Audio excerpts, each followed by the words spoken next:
Hello, and welcome to the Monday Night Main Stage. This is the main event. I'm your host, Main Event Mike, and we are talking about Detroit Lions football. Initial reactions, we're going to start with our panel of headliners and say, hey, Lions, they win 3 in a row, 31-18 over the Giants. It's got to feel good. We'll introduce our panel now of headliners, starting at the top, out on the West Coast. Mr. Greg Rice, how are you, Greg? I'm doing pretty good today. I'm certainly doing a lot better than the rest of the NFC North. So that's all I got to say there. And in the middle square for the block, we're going to call Melvin G, Detroit Jesus. How's it going, Detroit Jesus? Let's fucking go. Let's do it. That's right. And a main event, main stage first, we have enemies in the camp. We have one of our very good friends, one of the baddest musicians I've ever met in my life. The only downside is he's a Buffalo Bills fan. So we have allowed him, as the Lions get close to this Thanksgiving upcoming game with the Buffalo Bills, we are bringing in a member of the enemy camp to be on the panel because Steve also is a native Detroiter, and he's also a closet Lions fan. So we're going to allow him to chime in because he's also a knowledgeable football guy. Steve Salter, welcome to the program. Oh, thanks, guys. And I had an early welcome. You let me into your house yesterday. It was wonderful. The Lodge Ford Field, what a great experience. Yep, it was interesting for sure that we went to New York to play while you came to Detroit to play. Okay, so we're going to start it off here and go with initial reactions. The Lions improved their record to 4-6, and 4-6 never felt so good as it does on a 3-game winning streak during a rebuild. Greg Rice, what are your initial reactions on this victory? This was by far, in my opinion, the most complete game we have played in all 3 facets. We looked really well. Obviously shutting down Saquon Barkley was a huge reason why we dominated so much yesterday. And this was a much more mature Dan Campbell and a maturing young Detroit Lions team that I can't speak highly enough about. It was a great game to watch. And only the slightest bit of doubt crept in, which is very unusual when you're watching a Lions game. Yeah, around here we call that PTSOL. Post-traumatic, same old Lions. Tell me, Greg, when did you feel that PTSOL moment? To be honest with you, so look, I was chatting with Melvin in the chat yesterday, and as soon as we had a 3-possession lead when we first got it, I'm like, oh, conservative mode. And we had a couple 3-and-outs, and Melvin brought up a good point. He's like, why are we not doing what's working? We obviously were playing some Marty ball there for a couple series, and it wasn't working, and then we got back to in the flow of things. I'm actually grateful for that because, when you get in that conservative play stance, we played great defense yesterday, but season-wise, we're not exactly a great defensive team. So once we kind of got back in the flow of things, opened things up a little bit, it kind of quailed after that. Right. Good take. Melvin G., what are your initial reactions from this win? I was gonna kind of keep it short and sweet, but I kind of want to build off of what Greg said. Like, Mhm. well, first of all, I'm absolutely excited for this win because the last show I said that we really needed to see this game to see if these boys are really actually starting to learn how to win, or if we just played two bad teams and got a couple fluky wins or whatever. And I think that really solidified my opinion about this team moving forward, and that they're finally starting to learn to win. Because we got to remember, this is a real young team. They're not going to learn to win overnight. Um, and to allude to Greg's point, like I am not a fan of conservative football unless we're talking like the last 5 minutes of the game. You know what I mean? Like I hate that. Oh, we get up big. Let's just salt the clock. No, don't. That's how you give teams multiple times to march down the field. Like forget salting the clock because it never works out that way when it's that early in the game. Like you're just getting 3 and outs and oh, maybe you extend it to one other drive after your first one, but no, salting the clock away. I'm glad they got out of it and really just kept like doing what they were doing the whole game to win it. Right, especially with so much time left. Why not keep your foot on the gas and keep going to what got you there? Right? I mean, that's a great point. Steve Salter, what are your initial reactions from this Lions victory? Well, a couple of things. And interestingly, because we were at Ford Field yesterday, we saw highlights constantly of the game, so we were able to watch it. And I think on the Lions side, you're seeing Dan Campbell's personality really started to infuse into this ball club. It's about guys believing, I think.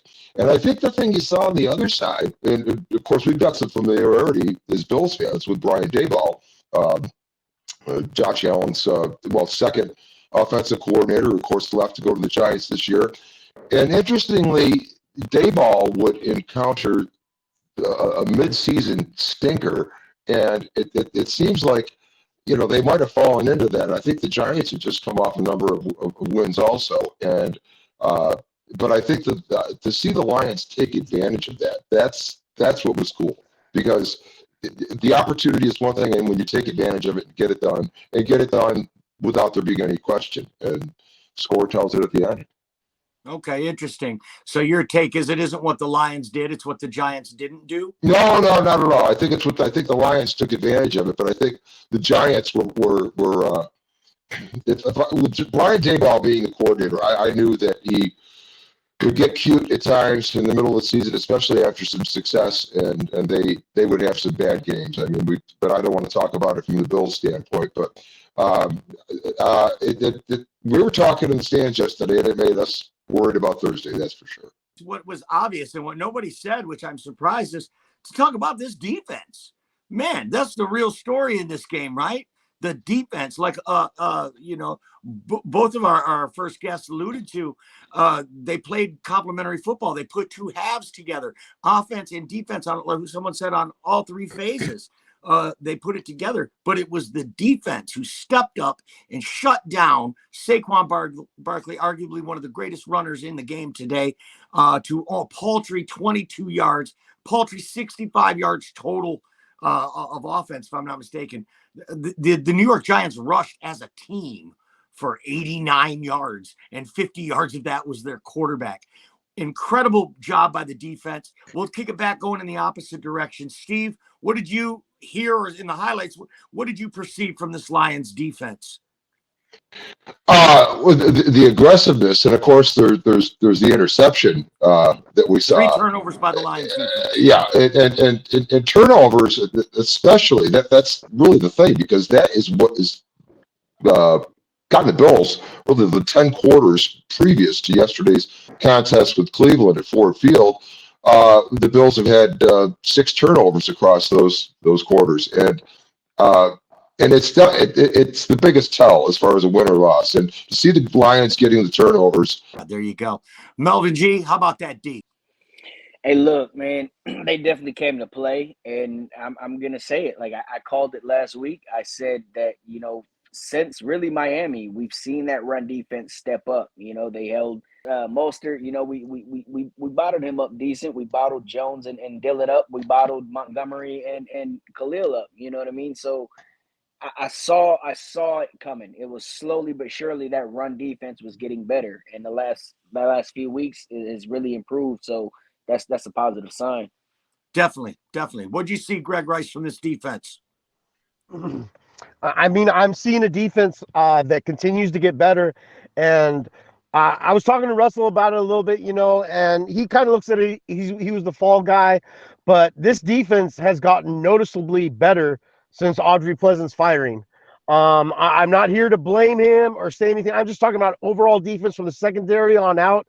It looks a lot better. And maybe that was a wake-up call that they needed. This defense, our interior defensive line, wreaked havoc all day yesterday. Aleem McNeil, I will get into that later, man, was an absolute monster, man. That is the best defensive tackle play I've seen from our Detroit Lions since Snack's one-hit wonder year with us. Very impressive. If he could do that on a more consistent basis, I mean, maybe not quite as much, but that is something we need, and that definitely helped alleviate and set the tone with everything else. Aiden Hutchinson, obviously the interception, was able to generate 3 pressures himself. The number 2 overall draft pick looks really, really good when he has just the slightest bit of help, So all the way around, this defense is getting better. And Melvin touched on it earlier, like, look, we're the youngest team in the NFL. We're going to make mistakes. We're still going to see a lot of mistakes, but just in all facets of our defense, from the D-line to the linebacker play to the secondary, it was really good yesterday. Really good. Yeah, for sure. I'm glad you mentioned that defensive line. They were played great all. They were stingy against the run, as we talked about, but they were also getting pressure on Daniel Jones. Yes. They were in his face all day. Even though they only had a couple of sacks, they definitely were bringing the heat. Aleem McNeil, especially John Kaminsky, had a great game. And our secondary played great. I mean, let's admit the Giants don't have world beaters out there at wide receiver, okay? But we took care of business. Daniel Jones actually did throw for a lot of yards, 341 yards the defense gave up through the air. So that's not great, but they only allowed 18 points. They were awesome on special teams. They also blocked an extra point, which was a big momentum swing for us. Jack Fox had a 63-yard punt.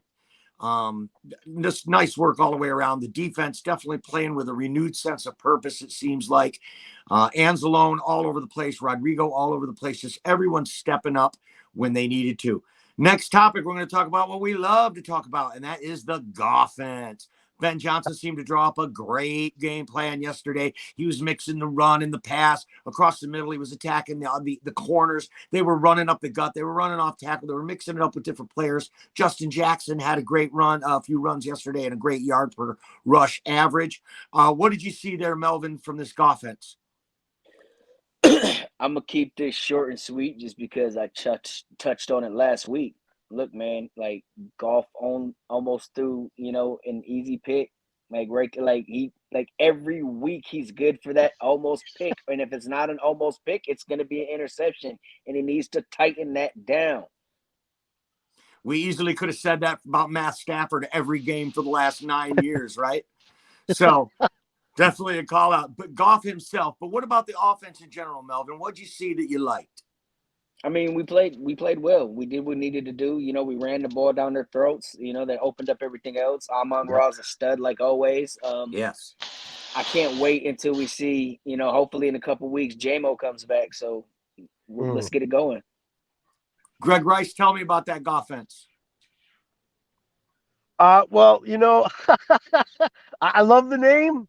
It was really good the first quarter of the season. I mean, look, I'm going to put it to you like this. Goff is the 33rd ranked quarterback according to PFF. Football Outsiders, another algorithm I love, got him ranked as the 7th most efficient quarterback. In all reality, I think he's somewhere between there. Look, I like Goff as a game manager, but like Melvin just touched on, man, I mean, I saw 2 yesterday, almost interceptions, where I was just like, oh my God, what are you thinking? And you're almost excited that they're almost picks because, as he just touched on, if they're not almost picks, then they're guaranteed picks. But, him as a game manager, us running the ball, just our offensive line. Our offensive line is what makes this offense work, you guys. That first quarter, it got a little hairy. Leonard Williams, Dexter Lawrence might be the best defensive tackle in the game right now. He's actually outplaying Aaron Donald as of this season. They were bullying us a little bit that first quarter. And then it just, as time wore on, it's like we seemed to make the adjustments on the O-line. When Evan Brown went down, it got a little scary. Dan Skipper came in, and it just seems like we were slowly fighting a good, hard-fought war back, and we were slowly getting the best of them. As it leaked on to the third quarter, you started just seeing us pressing and making holes and such. And it's really impressive.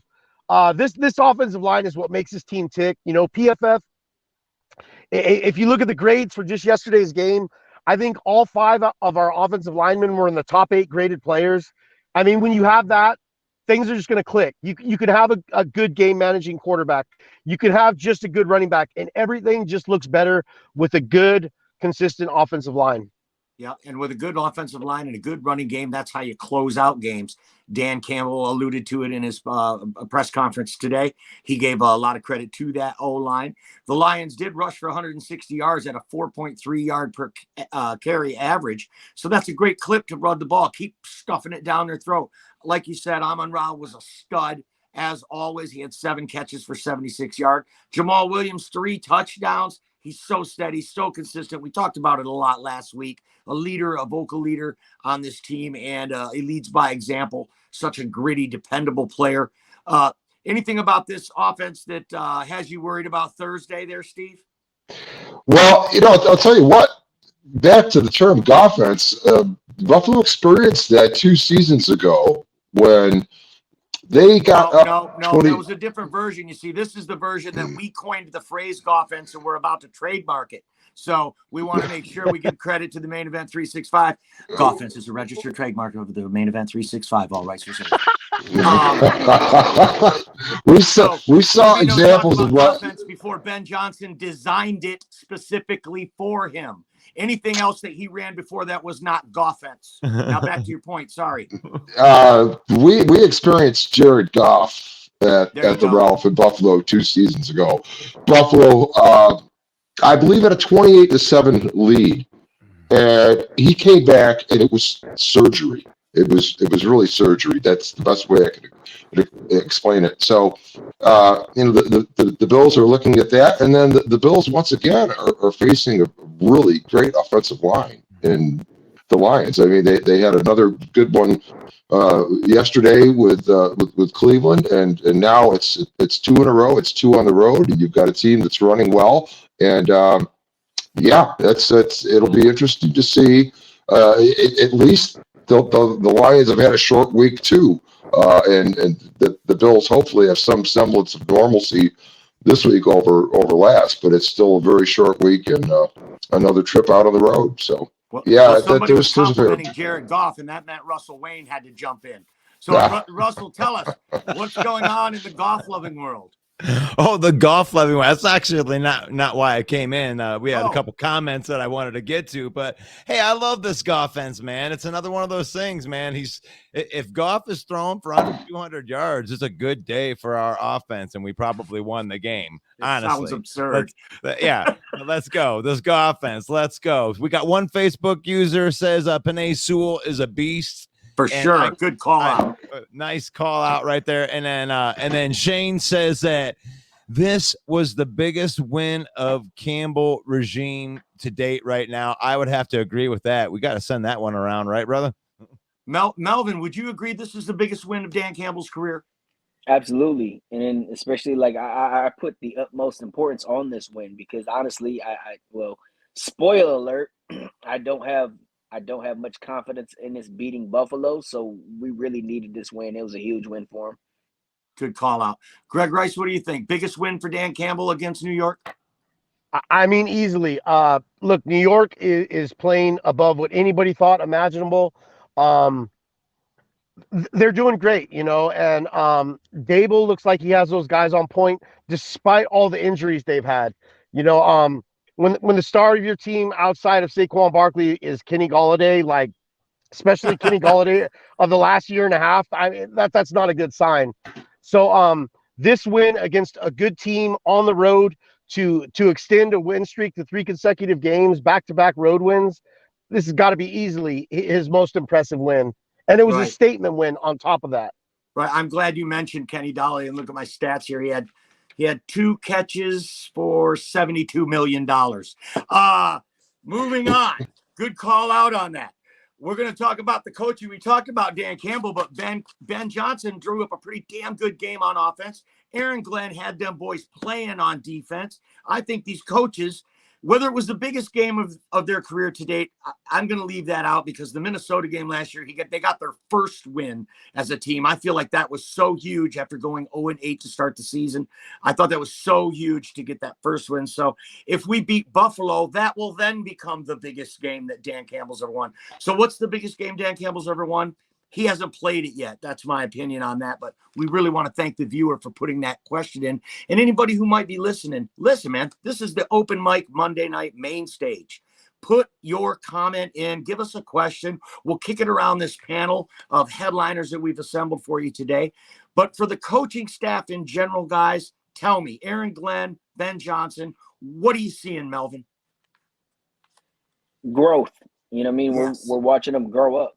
Yes. In front of us. So that's my takeaway right there. Short and sweet, man. We're just seeing growth.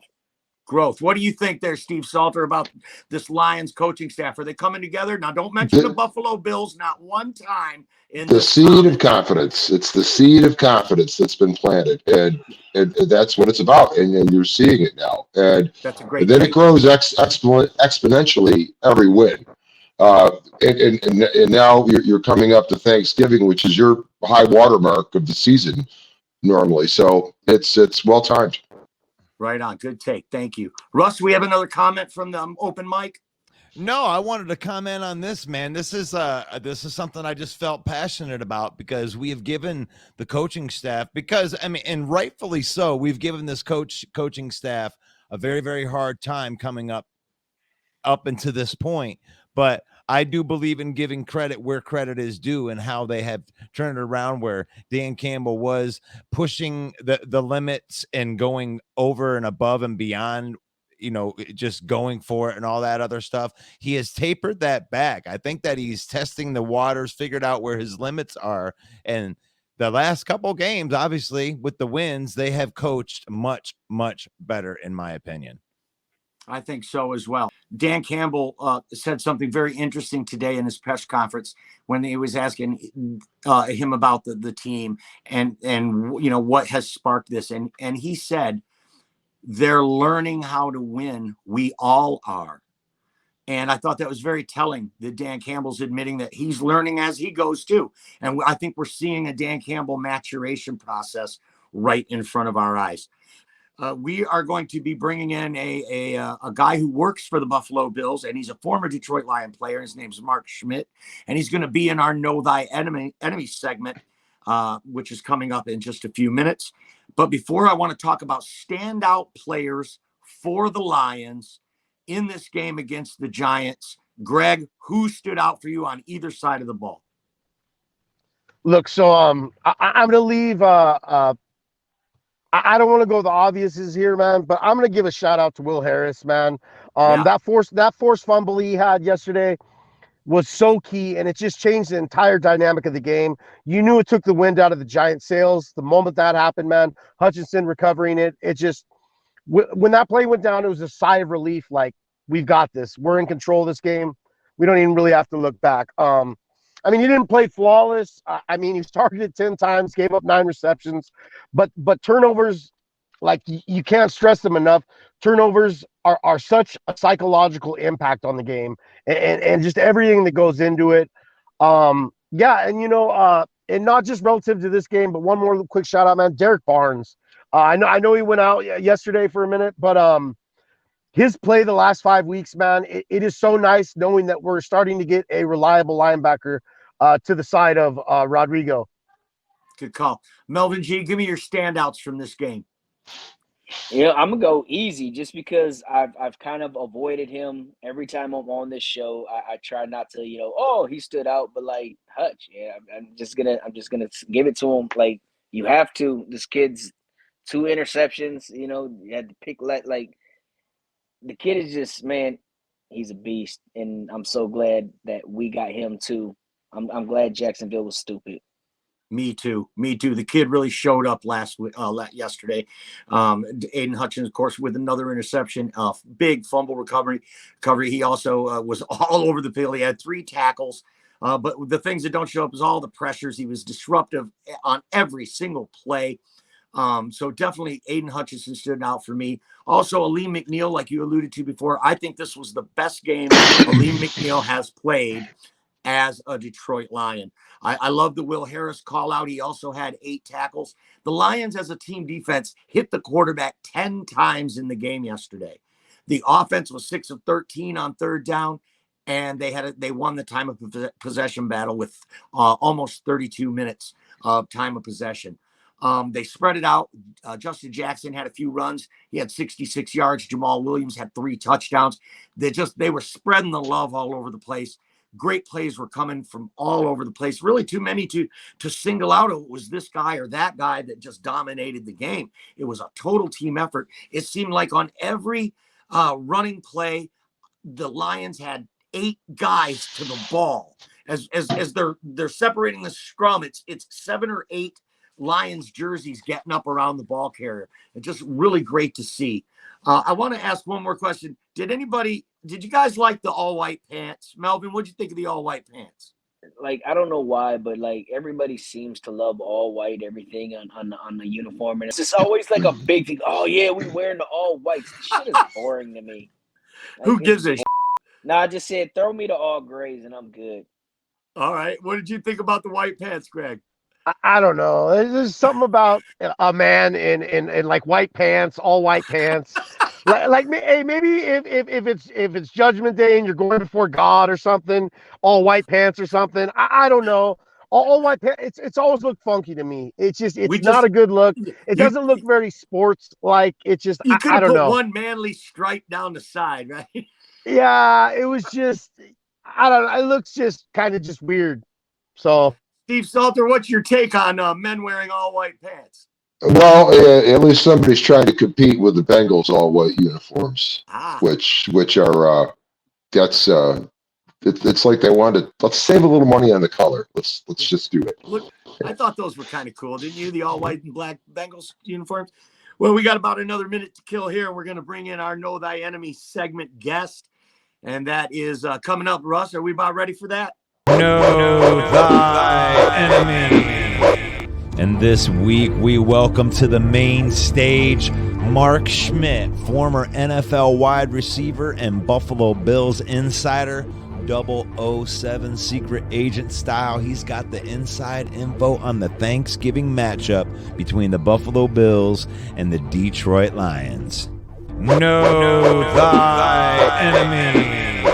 Hey, Mark Schmidt, welcome to the program. Hey guys, how are you? Good to be here. Appreciate it very much. Doing so great to have you here on the show.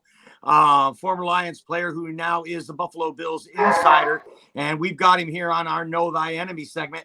Are you wearing a Lions hat, Mark? Yeah, of course I am. Yeah, I get. Bless your heart. Yeah. Hey, listen, I gotta play.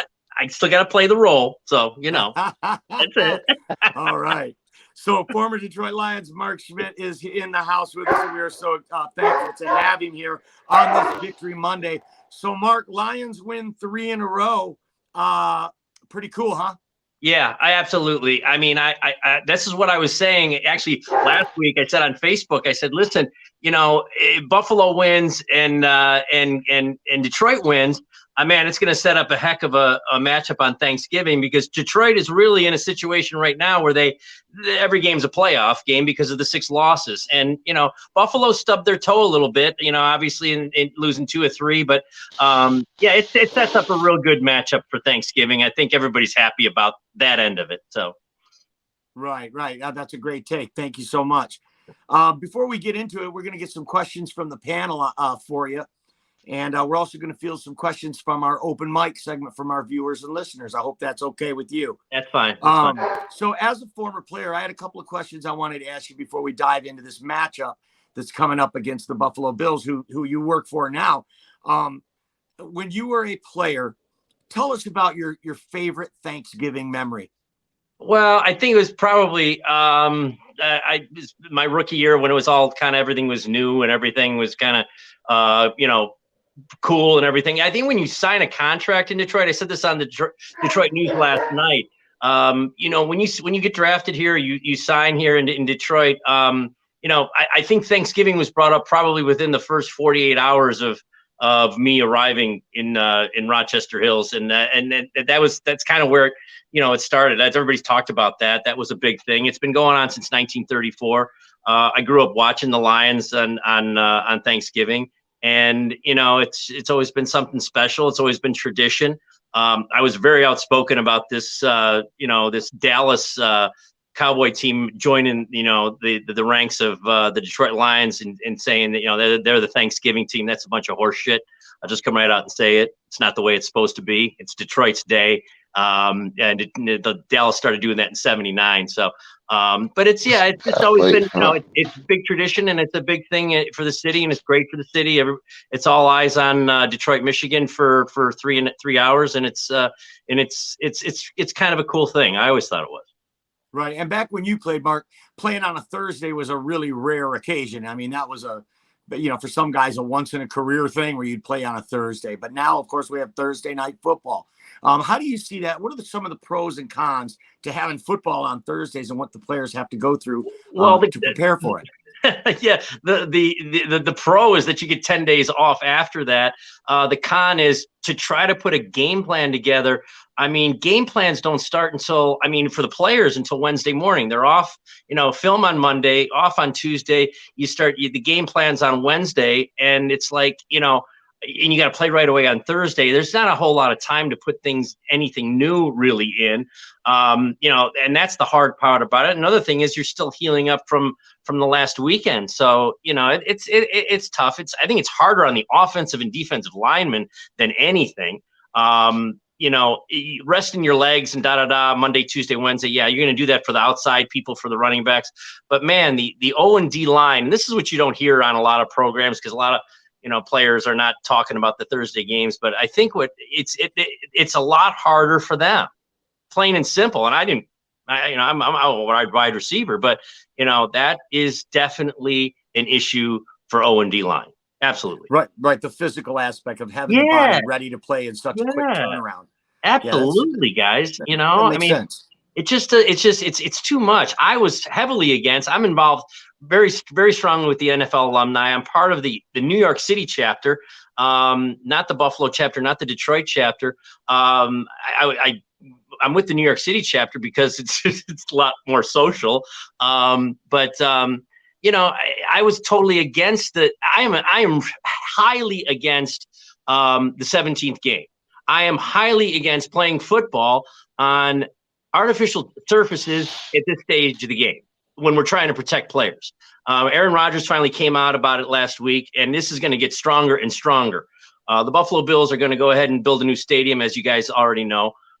Natural grass. You got to go back to it. Some of the injuries over the years that I have seen, Julian Edelman, 2017, artificial turf injury. It's got to go. Okay, that's great for high schools that don't have a grounds crew. Okay, beyond that, artificial turf has got to get out of the game. Right. I firmly believe that. But the data is kind of incomplete on the whole subject. It is incomplete. I know you're gonna. I knew you're gonna say that. But doesn't the NFL have a hand in that as far as withholding the data and not letting it know to the public?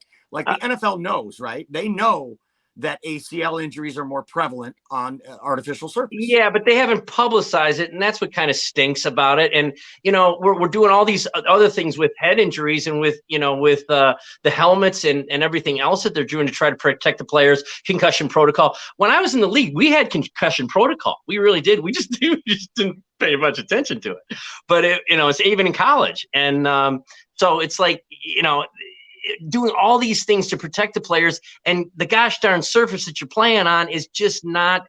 You shouldn't be doing it. I'm sorry. That's where it all begins. How many times have you guys seen a game that's kind of muddy, kind of dirty, kind of sloppy? First of all, it's fun to watch. Second of all, how many injuries do you see in a really sloppy game? Really not many. That surface is wet. It's soft.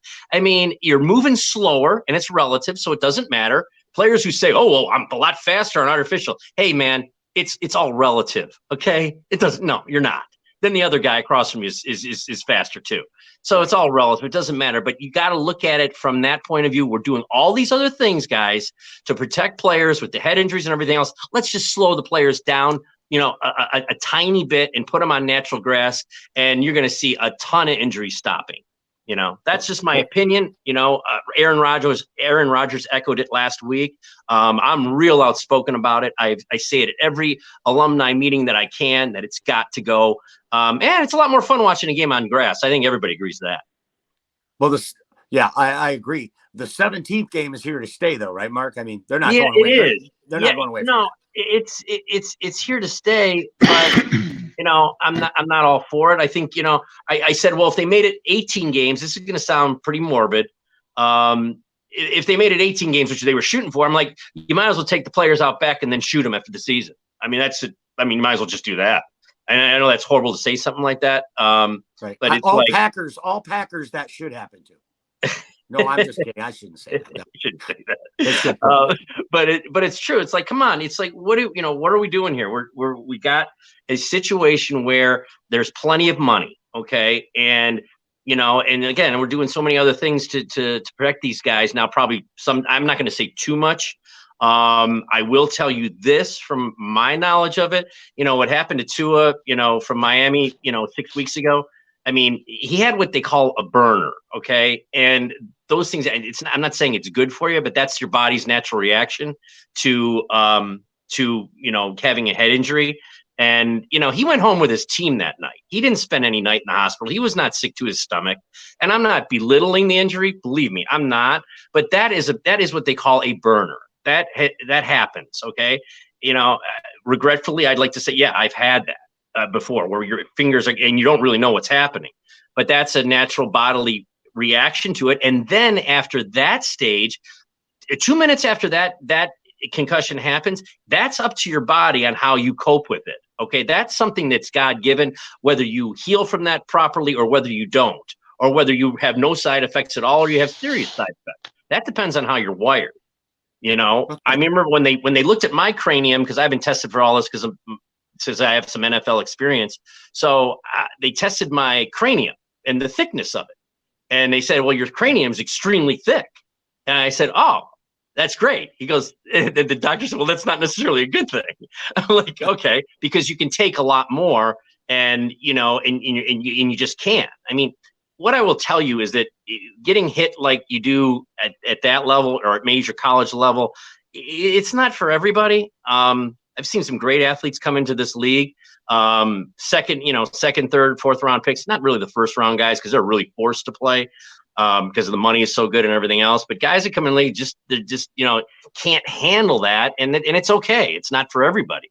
And being really hit really, really hard. And, you gotta be really cut out for it or half friggin' crazy. So, well, what we used to say, he got his bell rung or he had a stinger. We know now, though, right, that these are concussions. This is your brain smacking against the wall of your skull. And I mean, it almost sounds like you're kind of saying rub some dirt on it, Mark. I mean, is that what we're saying? I mean, well, I'm not saying a natural reaction. It's a natural reaction against your skull. No, it's a natural reaction. And when I was pleasantly, listen, everybody that's gone as far as I've gone, you're gonna get tagged. Okay, it's gonna happen. It's just a matter of time. And I'm not belittling that. I said that up front. So and I don't want to get a letter from the NFL alumni because they monitor some of this stuff more than you think. Right. So, but it's like, no, come on. But his post concussion symptoms were not severe at all. Okay. And it was his body. And I don't think he was really hurt that badly against Buffalo the week before. That was just my opinion. That's my opinion. I'm entitled to it. Okay. So, but when you go home with your team, you're not spending the night in the hospital. You're going home with your football team on an airplane. Right. And you're not sick to your stomach. Well, his body was already recovering, or he wasn't hurt that bad. Just because he had what they call like the burner or the stinger, it doesn't. He healed from it obviously pretty well. Otherwise, he would have stayed, on the road. I think he was in Cincinnati. I think that's the place where he was. And NFL teams are not afraid to leave players and a trainer behind in a hospital if they have to. So, and he didn't have to. So. Ultimately, and it's a good thing, guys. It's a good thing. He wasn't hurt that bad. This is such awesome conversation, Mark, and you're so knowledgeable about it. I'm getting lost in what we're doing here because it's so interesting. And I need to dissect this with you further later on. Sure. If you have any comments or questions for Mark Schmidt, be sure to leave them in the comment section because it is Open Mic Monday. We're going to turn it over to our panel now. And I'm going to introduce you as someone you probably already know, our West Coast stat master, Mr. Greg Rice at Greg Rice 20. Greg, say hello to Mark Schmidt. Hey, Greg. Hey, Mark. How you doing, buddy? Good, Greg. How about that prediction? How about that prediction Saturday night? Hey, Mike, Mark, you were on it more. You had more faith in my Lions than I did, man. I was a little shaky, man. And that's really a tribute to you and just your knowledge of the game, like kind of just that never say quit attitude, man. Because when we're sitting at 1-6, man, you were one of the few positive guys in our fan base, kind of just trying to be uplifting, man. And I appreciate that, man. Well, it wasn't, no, Greg, but it wasn't really what we're referring to, guys. The other fellas here and Russell, and is that Greg and I had spoken via text on Saturday evening. And I said, Greg, Detroit's going to win this football game because it's going to set up a hell of a matchup with Buffalo. By the way, to the viewers out there, I'm in Buffalo, New York, FYI. So Greg and I were just kind of talking, via text because Greg's in California. But anyway, and I said, listen, they're going to win this football game. They're going to win by 7. It's going to happen tomorrow. And I think Greg just thought I was, just kind of being a homer and so forth. And no, I really believed that. And then it came true. And now it has set up this great matchup for Thanksgiving, which we're all looking forward to. So, Mark, I guess my question would be, man, so as you're probably aware, Buffalo's kind of got a good team. Some might say a Super Bowl contender. What kind of pass rushers are we going to be seeing in Ed Oliver and Gregory Rousseau? And are they going to be a problem for Taylor Decker and Penei Sewell? Oliver, and that's the two guys I was going to mention. Oliver and Rousseau, those are the two guys. I think that they're that's something that Detroit is going to have to come up with a game plan on. I mean, you don't have a mobile quarterback, and I'm a Jared Goff fan. I am. He did take the Rams to the Super Bowl. I'm still living off that. But they're going to have to, you got to leave it back in. You got to leave to block. You got to shadow the side of Rousseau. You got to shadow a little bit of Oliver. Running backs got to block in this game. Running backs got to block more so than running the football. You got to block. Swift is going to have to block. All those guys. And, if they're going to have a chance, they're going to look heavily. Detroit is, they're not stupid. They're going to look heavily at that Minnesota Viking game film. They're going to look heavily at that Miami Dolphin game film, and probably the game film that I would want to watch would be the New York Jet game and how they beat Buffalo. Those are the 3 teams that beat Buffalo. You want to always take it when you're getting ready for a game like this. You want to take the team that you are playing and see their losses. I don't want to see their wins. We already know what they can do. We know how effective Allen and company are over there, and Diggs and Knox and those guys. We already know that. But what you got to watch the losses. That's what you want to scout. That's what you want to put a game plan together. And they got to do it real quickly here because they just don't have time.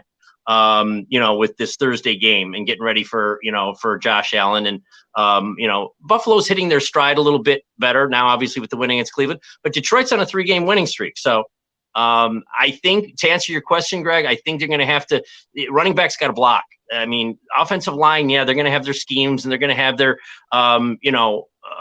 their program, what they want to do. Okay. But to really answer your question, you're going to have to, running backs got to block their asses off. That would be my message to these guys. Well, now, Mark Schmidt, we're going to let you field a question from a Buffalo Bills fan. Biggest Buffalo Bills fan I know, and musician extraordinaire, Mr. Steve Salter. Well, first of all, hi, Mark.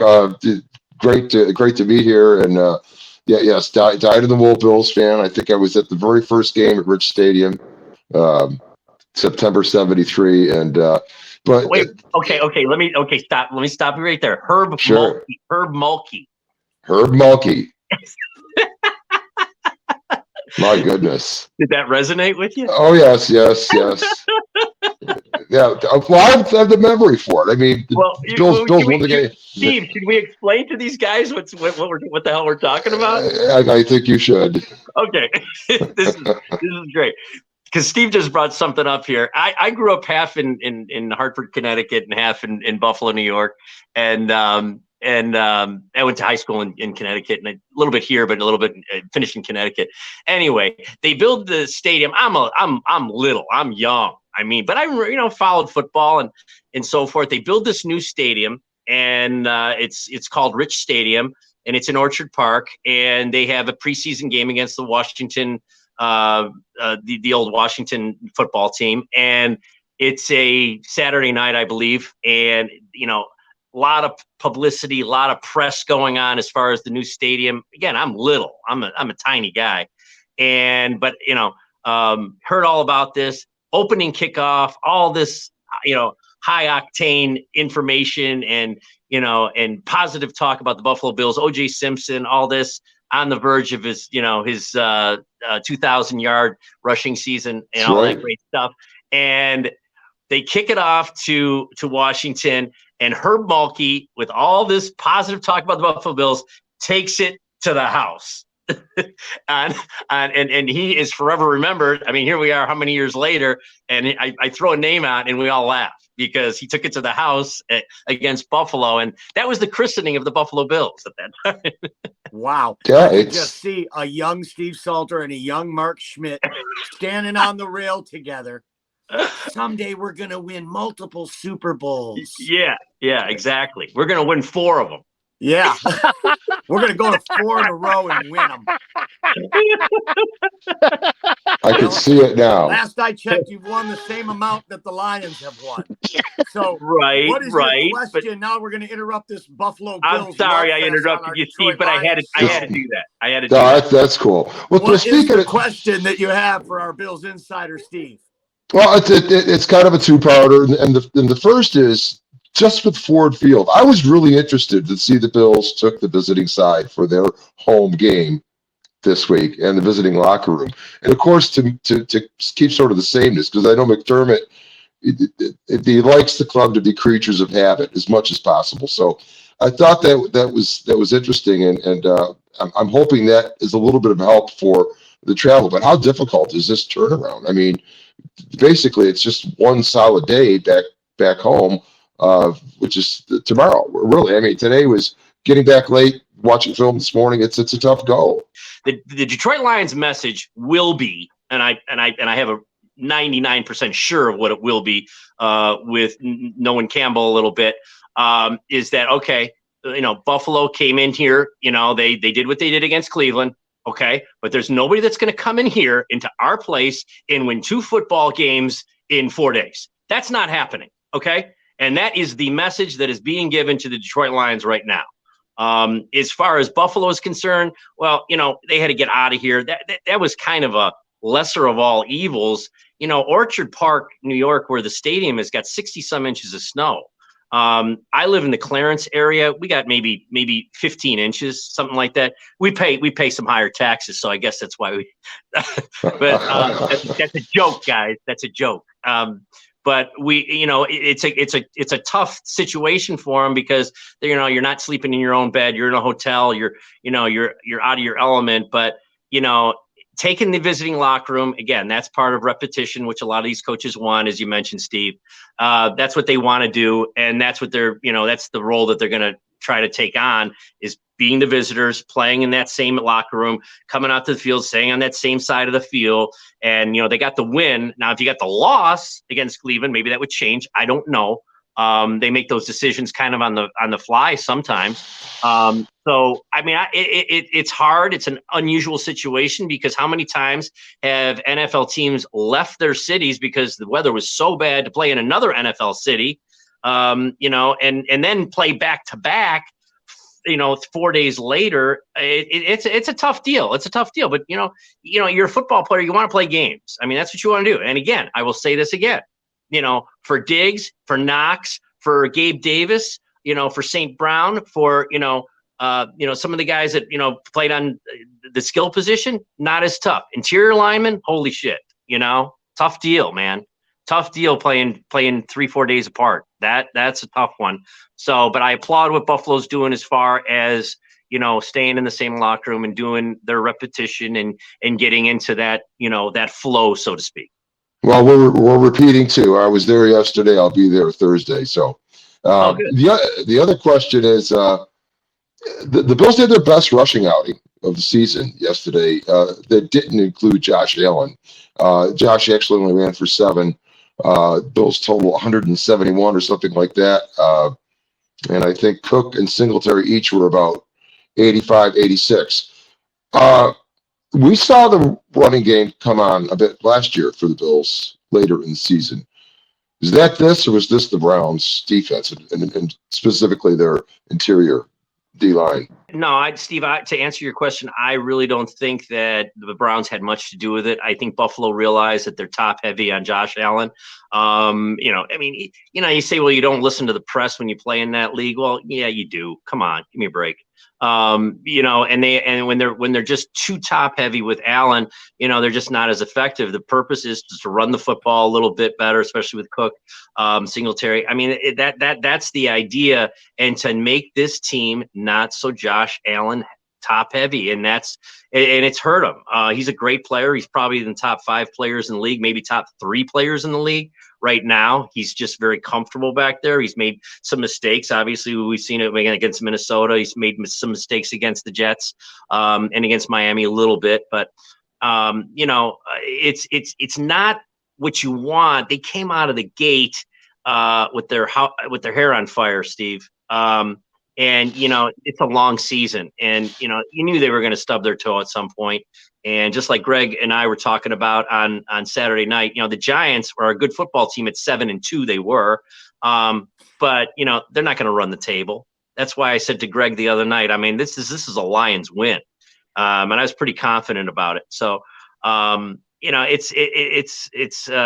Buffalo is, getting back to your question, they got to spread it around. They've got the talent to do it.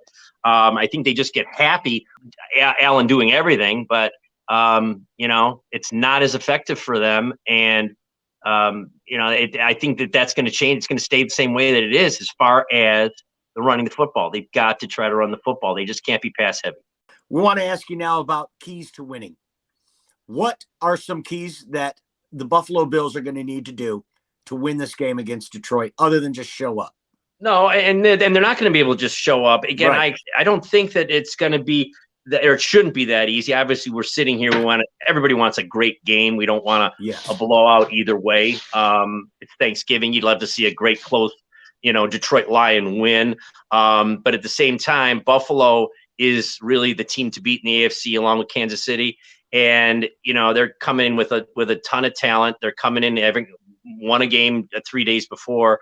And it's just, I think the keys to Buffalo is just maintaining a good ball control game, playing good, solid defense as they do. And they're trying to get some guys healthy back, which has really hurt this team. Losing Poyer and losing Micah Hyde, and then not having Tre'Davious White, and then losing Milano for a couple of games, and then it's just been one thing after another with the injuries. And I think they're starting to get healthy now. But Buffalo's key to winning this football game is running the football against Detroit, and they're going to throw it, and they'll throw it well, and they'll be good on third down, and that's where Detroit has to turn it up. Third down is it. This is what it comes down to. You don't want Buffalo coming in here and going 10 out of 12 on third down, because this game will end up 38-17. Hate to say that, but it's the truth. That third down is it. But Buffalo's key is and with Goff, I would blitz the hell out of him. That's what I would do. I would send people left and right. I would make him try to beat you. I don't want St. Brown to beat me. I don't want Swift to beat me. I want to put the game in Jared Goff's hand. That would be my philosophy anyway. That's just the way I would look at it. I've been wrong once or twice before, Right. but not 3 times. But Well, that's keys to winning for Buffalo to beat Detroit. Greg Rice, what are some keys for Detroit to beat Buffalo? Oof. Good reaction. Look, I have nothing but respect. Like Mark just touched on, the Buffalo Bills are real contenders. He just touched on a lot of players going through injuries. Tre'Davious White, is Matt Milano? He should be playing this game, right? Yeah. Matt's in. Him and who's it? Tremaine Edmonds make up one of the Tremaine best. will not be going. Oh, he will not be going. Tremaine's not going. So we're catching a little break there. Hope for a speedy recovery. Kind of glad we're not going to see him in Detroit. Yeah, that Bills team is absolutely amazing, man. And losing Micah Hyde, Tre'Davious, is there any idea on when White's return will be? Well, you hit a nerve there, Greg, and it's a good question because the fans are all wondering what's going on. They won't put him on IR, and you think you're the only one. No, you're not. Like, when's this guy coming back?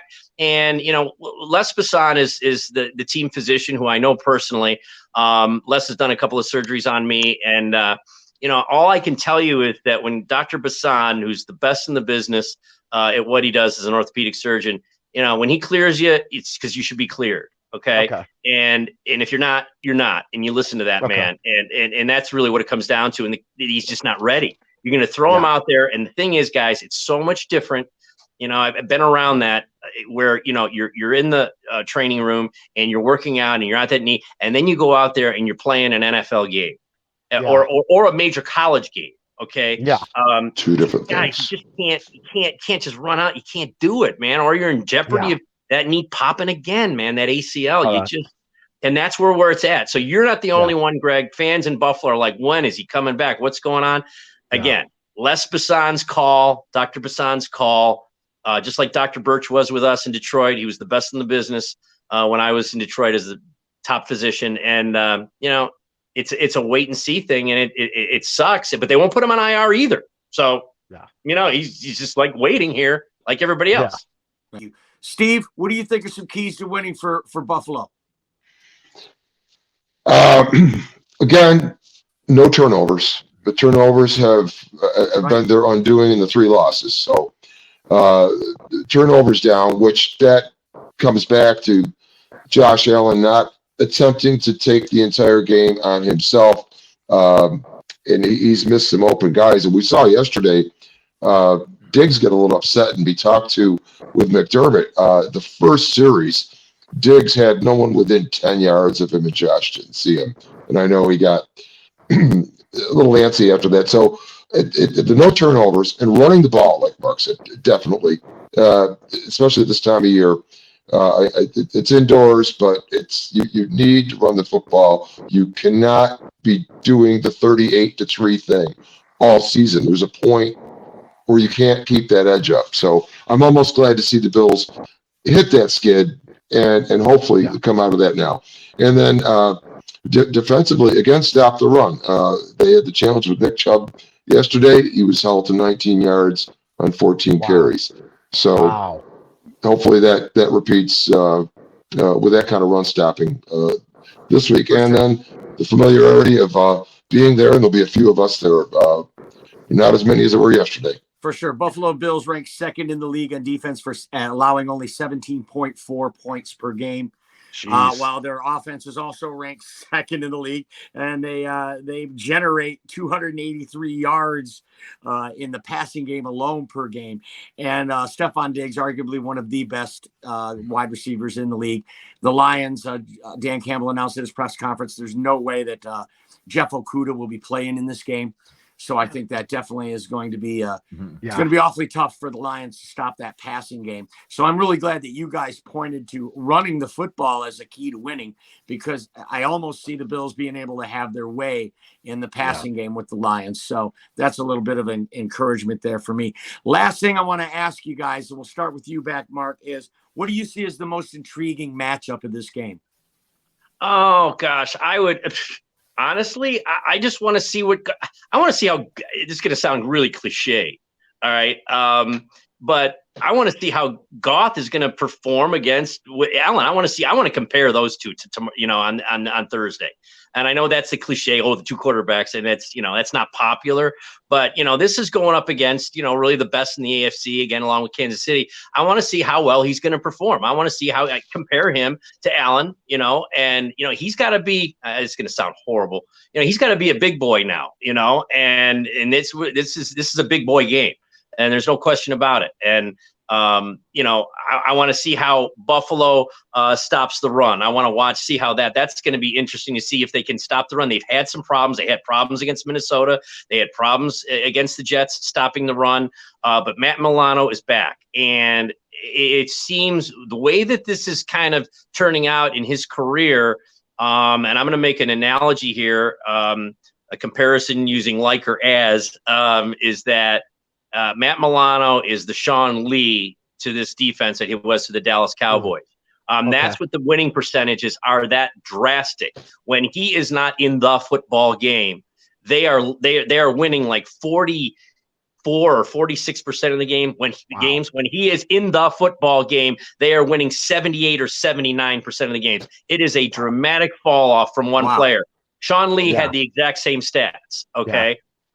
Matt Milano has now become he's first of all, he's the best cover guy that we have on the roster as a linebacker by far. Yeah. It's not even close. So, he's the glue that keeps this whole thing running. He doesn't call the signals. And I don't think he wants to, from what I've heard. And I know some of those guys on the coaching staff, he wants to go out and play his game. Edmonds does all the signal calling. And that can be a pain in the ass for linebackers. I know I came in with Spielman, who, Chris did all that stuff, obviously, and did it well and so forth. But, I had talked to Chris years ago. He would rather not sometimes have to do that stuff. Milano can just go out and play football. That's going to be an interesting see how Buffalo matches up, right, Steve, against the run. And if Detroit gets out to a couple 6, 8, 10-yard rushes, what's happened with Buffalo this season is it's snowballed. It has snowballed badly, and it's unbelievable. When they stop the run early, hear me out. When they stop the run early, they stop the run throughout the game. You nail 8, 9, 10 yards off on those first two carries. Then you get 6, then you get 12, then you get 4, and you establish a running game against this team, and you use clock because they're so top heavy with Allen. And they're throwing the ball and they're 3 and out in 48 seconds and your offense is right back on the field. This is what these teams have done with Buffalo. That's what the Jets did with them. They ran the ball extremely well. They kept Allen off the field. They had a bunch of 3 and outs. And this is what I said at the beginning of the show. Third down, man. It's got the entire Ford Field has got to be rocking the house on third down. 3rd and 4, they got to turn it up to a level that you've never seen before. Okay, because Buffalo is the best third down team in the NFL. Okay. Right. And they just live and die. 3rd and 12, they're getting it. 3rd and 14, they're getting it. You saw it against Minnesota. 3rd and 16, they're getting, unbelievable how they are on third down. They are a full package on third down, and third down will determine this football game. And you're asking me about matchups. The matchup is to see how Swift runs against these guys and how that running game of Detroit goes up against Milano and company in there, and Oliver and Rousseau and that whole crew in there. So the Detroit running game is going to be key because you're keeping Allen off the field. You got to establish the running. That's what these teams have done. They're not. The Lions, they're smart. They know what they're doing. They're taking all those lost tapes, lost game tapes of the Buffalo Bills and watching the hell out of them. Yeah, that's a keen observation. Obviously, the offensive line is the strength of the Detroit Lions team. Yeah. And the Buffalo Bills are at times 7 or 8 men deep on the D line. So they're always rotating fresh people in the fourth quarter, and that is going to be an intriguing matchup. Can the Lions run the ball against the Buffalo Bills? And if they do have early success, are they going to be able to sustain it? Greg Rice, what do you see as the most intriguing matchup in this game? God, that's a good question. In terms of intriguing matchup, my biggest thing is just Kirby Joseph developing more into our center field and getting some pass defense or putting himself in a position to win some of these passes that Josh Allen, who I consider an elite top 3 quarterback in the league, just putting himself in a position because he's going to be out there essentially on an island without Okuda. and having to think of Will Harris and Amani Oruwariye on Gabe Davis and Stephon Diggs is just it's a nightmare matchup. Right. And I'm just waiting to see if Kirby Joseph keeps taking that next step forward. I really think, God, with Jeff Okudah down, you guys, we have to play damn nearly a perfect game for this. And Kirby Joseph's going to be a big part of that. Just him being able to read and follow Josh Allen's head movement and his eyes and stuff. It's going to be so key to us getting off the field, as Mark alluded to, on third downs. That's a great take, Greg. Thank you. Steve, what do you see as the most intriguing matchup in this game? Dan Campbell and Sean McDermott. You got Dan Campbell on a 3-game winning streak with these Lions. And this is the Lions' day. This is the high watermark of the fall football season, the Thanksgiving Day game. I mean, the instant I saw it, I have to be there. It's historic that we get to go twice in a week because of snow is super interesting. But I just see that the intensity of the Lions coming back to defend their field when this other team has already been in there, who's been sleeping in my bed. At least they didn't take their locker room. This is a hell of a matchup for the first Thanksgiving Day game, and we've had in a few years, I think. But they are who we thought they were. I wish we had Summerall and Madden for this one. So I see our illustrious producer Russ Wayne has joined the conversation. What's going on out there? Hey, Russell. Hey, what's going on, man? I'm back here in producer land, being the Wizard of Oz, trying to make some cool stuff happen. No attention to the man behind the curtain. No, I wanted to chime in on this because I know that there's the stigma that there's no chance, and I mean, and deep down inside, I know that we're outmatched on this game, and that's where I think that the big matchup, and I learned this from watching you, Michael, was like the matchup from our offensive line to be able to control the line of scrimmage so we can keep Josh Allen off of the field, I think is the most important matchup, because that's the best way to defend Josh Allen is to have him over there staring at you on the sidelines. So that's my take. Offensive line versus our defensive line. I think we got to control that line of scrimmage. Dan Davis, I got a couple comments if you don't mind. All right. So we got I love the show. We got Mark, between Detroit and Buffalo, is it a bigger game for? Oh, that's a great question. Bigger game for the Bills or the Lions? Is that Dan Davis from the old Three Blind Mice? Yeah. No, it's a great question. I'm familiar with Dan a little bit from Facebook, but I said it at the beginning of the show. All the games now, because of the 6 losses for Detroit, are playoff games. It started 3 weeks ago. You can't go seven down. Six is still reasonable. So I would say Detroit. You don't want me to take the middle of the road and say, oh, it's important for both teams. Well, yeah, we know that. But you want to take a stand here. That's what this show is for. It's more important for Detroit. It is. Detroit's got to win the football game. Buffalo's going to be in the playoffs. But, they would lose track, obviously, with Miami. And now look at New England all of a sudden. So, but to answer your question, Detroit. Well, that's awesome. Well, thank you. Let's send it down right there. Let's real quick, like a checkbox right here. What do you think? East or West Coast, Greg, man, what do you think? Bigger game for Detroit, bigger game for Buffalo? I mean, obviously, I've got to go with Detroit. This is probably the most. Mike kind of touched on it earlier. This is by far the most meaningful matchup. It just everything has aligned. I mean, is this going to be that we topple a true Super Bowl contending team? And if we are able to somehow, and I use that word very loosely, somehow pull out a W here, it will answer so many questions. As many of you guys know, I was one of Dan Campbell's biggest critics. I think he's made some very questionable calls at a lot of points during the season. He's going to have to be on tee with his coaching. I mean, we are going to have to essentially play flawless football and discipline, penalty-free football.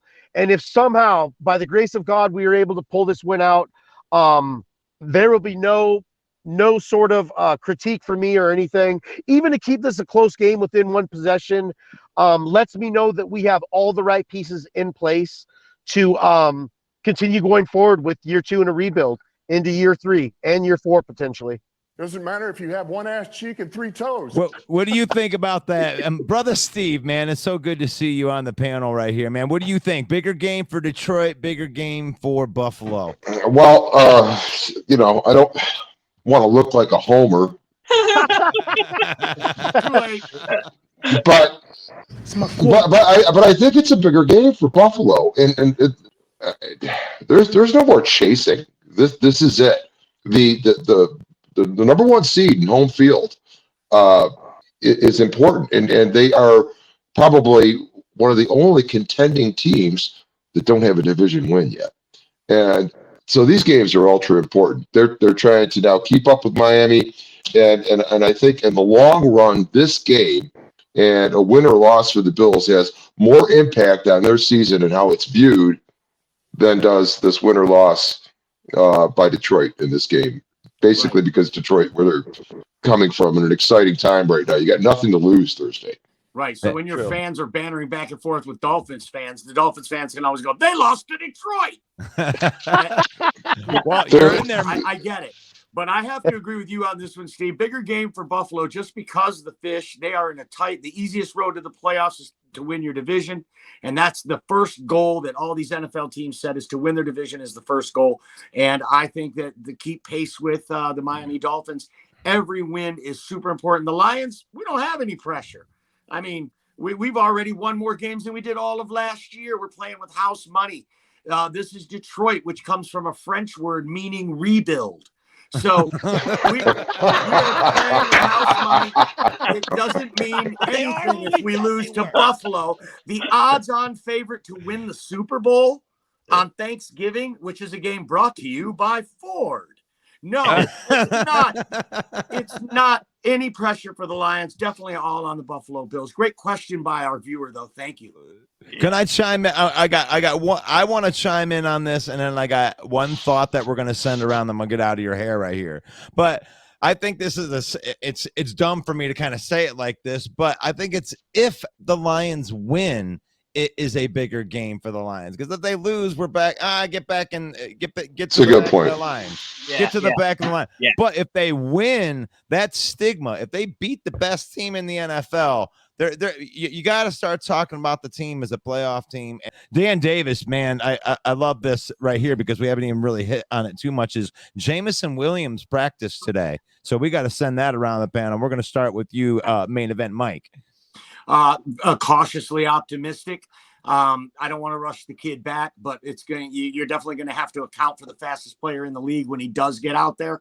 He's going to keep the safeties honest, and that's going to open up everything down low, even if he doesn't catch a ball. Just having him out there on the field is going to be good for us and for the rest of the team. Very nice. How about you, Mark? What do you think? I think it's all hands on deck for this game. I think if you got speed, you're going to use it. I think you got to pull out all the stops. I want to say this is that I think that they, as far as the playbook is concerned, I know it's on a short week, okay, but we're talking about a football team that's a little bit inferior right now. So you're going to have to, even on a short week, you're going to have to go ahead and pull some stops out, to try some trick plays. That can push you over the edge in a game like this. I've been involved in some games, like this, where you're a 14-point or you're 12-point underdog.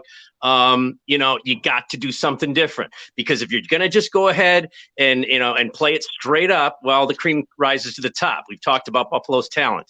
You're not going to, it's not going to happen. So you got to pull out all the trick plays. You got to pull out all the different stops that you're going to have. Yeah. And as far as the questions you're asking, a little extra speed out there. Yeah, you're going to want it for this game. They say this is, again, it's a playoff game. As I said it, I've said it twice now on the show. This is a playoff. Buffalo loses. Buffalo's fine. Okay. Detroit loses. That's the season. That's it. Yep. We're talking about it here on this show. You don't think the players know that?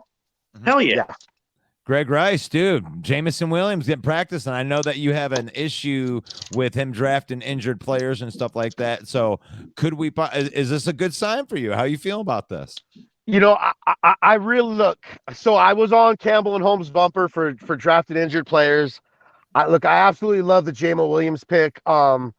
Whenever I watch his footage and film, he reminds me of like a much more modern version of Joey Galloway, who's kind of a throwback name for a lot of people. Just that guy that could take that short or that mid-range route all the way to the house just based on speed. I love the fact that Jamal's in and practicing again. I think this guy will add a whole different dynamic to our game. Kind of to touch on something a little different but similar, our guy Romeo Cora might be back this week. Look, I'm a huge Romeo Cora fan. I'm not going to lie, there's a few times I forgot he was on the team. I was reminded when I saw his brother's jersey because it's been so long since we've seen him. Look, this guy was one of my favorite players in the Matt Patricia era. Just if we could have him on the field, just all the abilities and everything he brings to the game. I mean, like Mark was just alluding to, all hands on deck. We really need you, Romeo. Hope to see you out there against Buffalo, man. Dan Davis does say, yes, it is Mark. I work at the Three Blind Mice. It is me. But I'll get out of here. We'd like to thank all the people that put in a comment tonight. Remember, every Monday night, we're here with the open mic night on the main stage. Be sure to check out our podcast anywhere where you get your podcasts. On Thursdays, the main event 365. It's time now for our segment known as Predictions. And we always have our Know Thy Enemy guest make the first prediction, and then we say goodbye to them so they don't have to hear us be homers to the Lions. So, Mark, thanks again so much. It's been an honor to have you on the show. You've been an incredible guest, and we appreciate you sharing your time and your knowledge with us. Before you go, we want to have you make a prediction for us. Winner of the game, and give me a score. Well, I think it's again, it's a must win for Detroit. We've already talked about that. I don't think it's going to be a high scoring game. I just don't. I think Detroit's defense will play the way that they did against the Giants. I think that'll stay that way. I'm looking for Detroit to win this game. You're gonna think I'm a little bit nuts, but Greg Rice won't think I'm nuts because I nailed it last week. I'm gonna say 24-21 Detroit. In a lower scoring game, and I think that they're gonna take their fourth in a row, and nobody's gonna go into Ford Field and win 2 games in 4 days. Not unless you're named the Detroit Lions. I'm sorry, that cannot happen. That cannot happen. Just from an emotional standpoint, as a player, and that's why I'm here, is from a player standpoint. You can't have it. You're not coming in our place and doing that. That's unacceptable. And I think that's what's going to happen. And I think Detroit's going to win the game by 3. Okay, so gentlemen. There you have it. Buffalo Bills insider Mark Schmidt picks the Lions to win 24-21. And we're going to let you go now, Mark. But before you go, one more question. Sure. Who has better hair, you or Alex Anzalone? I do. I do. You do. do. Yeah, I do. Oh, yeah. Yeah, I do. Or Russell Wayne. No, he does, but yeah, no. But Wayne. Darcy maybe will tell you. Guys who know me, yes, I do. You can go to my Facebook page, and I got a baseball cap on now. But yeah, I got him beat by just a little bit, but I got him beat. Okay, and next time, because of that, and I've been on with Russell before. No hat next time. We're gonna actually gonna have put shampoo in it and wash it before I come on the air. So how about that? All right. All right. Listen, Steve, thank you very much. Mike, thank you very much. Russell, Greg, love you guys. Have a great Thanksgiving, and it was real enjoyable. Thank you so much, Mark. Thank you so much, Mark. Take care. Peace out. Okay. Bye-bye, fellas. Yeah, bye. Mark Schmidt, ladies and gentlemen. How awesome is that? Former Detroit Lion right here on the Monday night main stage. Time for us to make our predictions now, and we're going to start with Steve Salter, Buffalo Bills fan, incredible, probably one of the baddest guitar players I've ever seen in my life. Be sure to check him out on YouTube or wherever he's playing in Detroit or Buffalo, wherever he's playing. Steve Salter, I want you to pick me a winner in this game and give me a score. I think it's the Bills, and I'm thinking 34-27, and I think there's a late turnover that gets the Bills to that. Okay, so that's that Jared Goff pick that Melvin was alluding to earlier that happens in every game, or it nearly happens in every game. You think that's going to be the difference maker late for Buffalo to win this game 34-27? Greg Rice, give me a winner and a score. Look, I really loved what Mark had to say. You know, it is absolutely unacceptable for about 30 other teams in the NFL to come in to Ford Field and win back-to-back games. Unfortunately, Buffalo is not one of those 30 other teams. They're one of the 2 teams that has that ability. Look, we touched on it earlier with Jeff Okudah out. Who's guarding Diggs? Who's guarding Gabe Davis? Like what is going on here? Like someone help us. Like throw us a bone, something-ish. Look, I think we're going to keep it close because we're going to be playing with pride. But the reality of it is as proud as I am of our Detroit Lions, this streak and everything, I think it comes to an end this Thursday for the simple fact that the Bills just have too much talent. You know, I understand they're dealing with injuries, but they're the epitome of what the Detroit Lions want to be. They are as close to a complete team right there with the Philadelphia Eagles as any other of the couple other teams that are comparable in the NFL. I'm going to go ahead and begrudgingly go with the Bills on this one. 27-24 Bills in a close one. Russell Wayne. Oh my gosh. I'm feeling I'm a dream weaver. I believe you can get me through the night. I'm feeling the magic, Mike. I'm feeling the magic, and I felt so excited that Mark had picked our Detroit Lions. And you know, it's been a while since they had won 3 games in a row. You know, you had to go back to 2017, but you only have to go back to 2016 for 4 in a row. For the next big mile marker, they're going to have to get to 6 wins in a row to go pre-Stafford era type of winning streak. So this is on the way to that. I think this is going to be a nail biter because they are playing above their pay grade right now. Most definitely the Lions are. And I think they are going to squeak out a win, and they're going to win 20-16. 20-16. Russ picks the Lions. The Swami. Win. All right.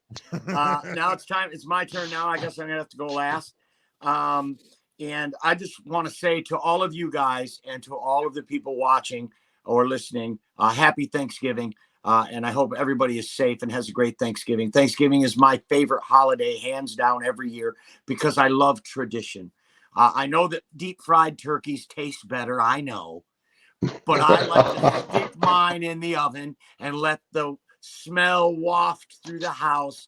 Talk it up. Family arrives and we're watching the Lions lose. It is tradition, and I love it.